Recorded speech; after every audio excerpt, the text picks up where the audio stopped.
आप देख रहे हैं देश दुनिया की हर छोटी बड़ी खबरें IBN 11 न्यूज चैनल पर। सच्ची खबर आप तक। मोहन भागवत के बयान AIMIM के राष्ट्रीय प्रवक्ता असीम मुकार की प्रतिक्रिया। मोहन भागवत हिंदुस्तान में चलने वाले एक NGO के संचालक हैं। समझ नहीं आ रहा है या समझाया है या धमकाया है असीम मुकार।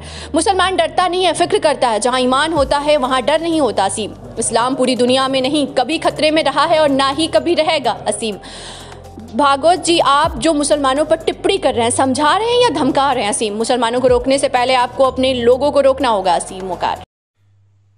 मोहन भागवत साहब ने आज एक बयान जारी किया है मुसलमानों की जिंदगी पर और मुसलमानों के ऊपर। मोहन भागवत साहब एक हिंदुस्तान में चलने वाले एक NGO के सरसंघचालक हैं और मुझे समझ में नहीं आ रहा है कि उन्होंने मुसलमानों को समझाया है या मुसलमानों को धमकाया है। पहले तो यह तय कर लीजिए। मोहन भागवत साहब कह रहे हैं कि मुसलमानों को डरने की जरूरत नहीं है। दूसरे में मोहन भागवत साहब मुसलमानों को कह रहे हैं कि अपने इतिहास की जो उनकी हुकूमतें रही हैं उसके ऊपर उनको श्रेष्ठता का भाव छोड़ना पड़ेगा। उस तरह की बातें नहीं करेंगे मुसलमान। आप क्या कहना चाहते हैं? आप बता रहे हैं कि मुसलमानों, इस्लाम को भारत में कोई खतरा नहीं है। मोहन भागवत साहब, मैं आपके दिमाग में एक बात डाल दूं कि मुसलमान कभी भी डर की जिंदगी नहीं जीता है। जहां अल्लाह होता है, जहां ईमान होता है, वहां डर नहीं होता है।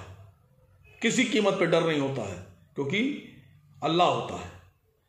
मुसलमान डरता नहीं है। मुसलमान फिक्रमंद रहता है, फिक्र की जिंदगी गुजारता है और गौर व फिक्र करना बेहतर बात होती है। मुसलमान को इस फिक्र में अपनी ज़िंदगी गुजारना होती है कि कैसे अपने बच्चों का मुस्तकबिल सुधारा जाए और कैसे अपने मुल्क को बेहतर रास्ते पर लेके जाया जाए। अपने मुल्क की फिक्र रहती है मुसलमान को। आप बता रहे हैं कि मुसलमानों को श्रेष्ठता का भाव छोड़ना पड़ेगा। मोहन भागवत साहब, दुनिया में हर धर्म, हर कौम और हर मुल्क का अपना एक इतिहास है और जो कौमें और जो लोग अपने इतिहास को भूल जाती हैं वो मर जाती हैं। हम लोग श्रेष्ठता का भाव नहीं रखते। हम लोग अपने बच्चों के लिए अक्लमंदी का भाव रखते हैं और जिसको आप श्रेष्ठता का भाव कहते हैं, ये अक्लमंदी का भाव कहलाता है कि खुद भी अपना इतिहास पढ़ना और अपने बच्चों को भी अपने इतिहास के बारे में बताते रहना, जताते रहना, उनको समझाते रहना। आप कह रहे हैं कि इस्लाम भारत में खतरे में नहीं है। जनाब, खाली भारत क्यों, इस्लाम पूरी दुनिया में कभी खतरे में नहीं रहा है और ना रहेगा। इस्लाम किसी व्यक्ति विशेष का बनाया हुआ मजहब नहीं है। इस्लाम अल्लाह का बनाया हुआ मजहब है और अल्लाह को पता है कि उसको अपने बनाए हुए मजहब की हिफाजत कैसे करना है।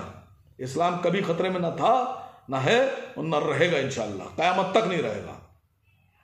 और आप इतनी टिप्पणियां करते हैं मुसलमानों के ऊपर, इतने मशवरे देते हैं, आप पता नहीं समझा रहे हैं, धमका रहे हैं। लेकिन एक बात कि जब मुसलमानों के खिलाफ टिप्पणीबाजी होती है, बयानबाजी होती है, धर्म संसदें चलाई जाती हैं और इतने बयान जारी किए जाते हैं कि इत्तों को ये कर दो, उत्तों को वो कर दो, और जब ये एक सांसद आपके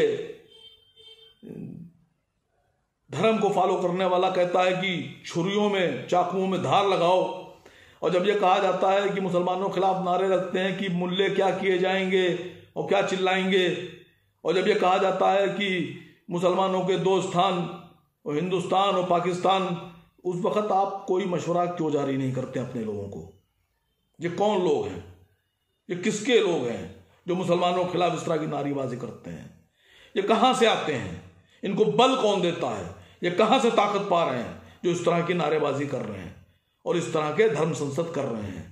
आपको सोचना होगा और मुसलमानों से पहले आपको अपने इन लोगों को रोकना होगा, उनको सख्ती से रोकना होगा और उनके खिलाफ बयान जारी करना होगा।